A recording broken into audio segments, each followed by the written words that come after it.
On September 15th, 1779, the newly appointed French minister to the United States, the Chevalier de la Luzerne, arrived on the banks of the Hudson River at Fishkill, New York.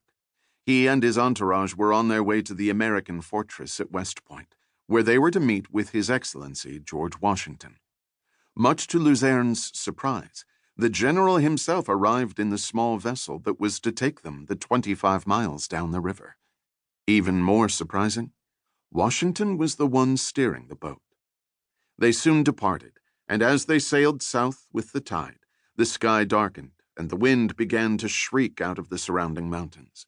Even though the vessel heeled ominously in the gusts, Washington refused to surrender the helm to a more experienced mariner. The general held the tiller, the secretary to the French delegation recorded, and during a little squall which required skill and practice, proved to us that this work was no less known to him than our other bits of useful knowledge. George Washington, a commander-in-chief who otherwise seemed rooted to his horse, was also a sailor. He was born in Tidewater, Virginia, a flat, water-laced land between the Blue Ridge Mountains to the west and the Chesapeake Bay to the east. In the Tidewater, clear inland rivers blended with the turbid salt of the ocean as it ebbed and flowed along the marshy edges of the Chesapeake. On the Rappahannock River, where Washington grew up, just across from the town of Fredericksburg, the tide's 3-foot rise and fall was a daily reminder that even though he was more than 50 miles from the Chesapeake, he was connected to a distant and unseen sea. When he was 11 years old, his father died, leaving his mother, who had been his father's second wife, with 5 young children to raise. Making their lot all the harder was his father's decision to leave his most valuable properties, on the Potomac River to the north, to his sons from his first marriage, Lawrence and Augustine. With money tight, the young Washington was unable to attend the school in England to which his older half-brothers had been sent. Life in the fairly modest clapboard house on the Rappahannock, painted red to look like brick, offered few opportunities for an ambitious boy looking to make his mark on the world. And then, in 1746, when Washington was 14 years old, his elder half-brother offered him a way out. Lawrence Washington was 28 years old and a veteran of the siege of Cartagena, an unsuccessful attempt by the British to take the Spanish port on the coast of what is today Colombia.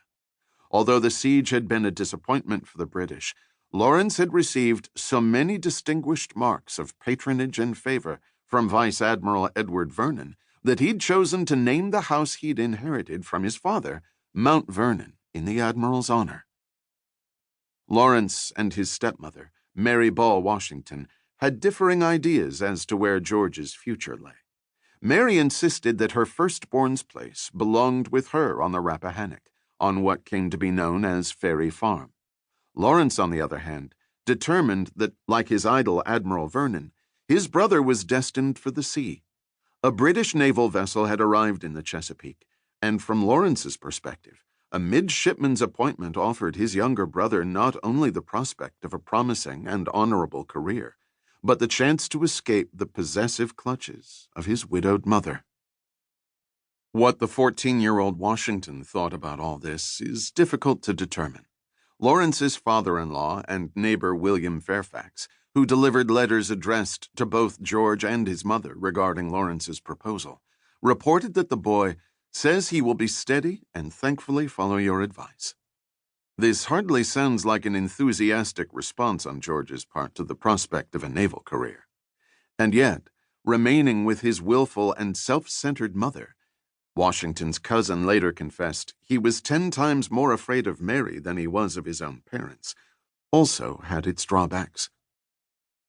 After receiving Lawrence's offer, Mary allowed her son's plans to go to sea to reach the point that his baggage was prepared for embarkation.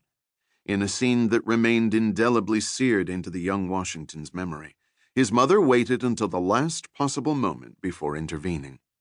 His mother interposed with her entreaties and tears so irresistibly, Washington's aide David Humphreys later recounted in an unfinished biography, as to cause the project to be laid aside. Otherwise, Humphreys surmised, Instead of having led the armies of America to victory, it is not improbable he would have participated as an admiral of distinction in the naval triumphs of Britain.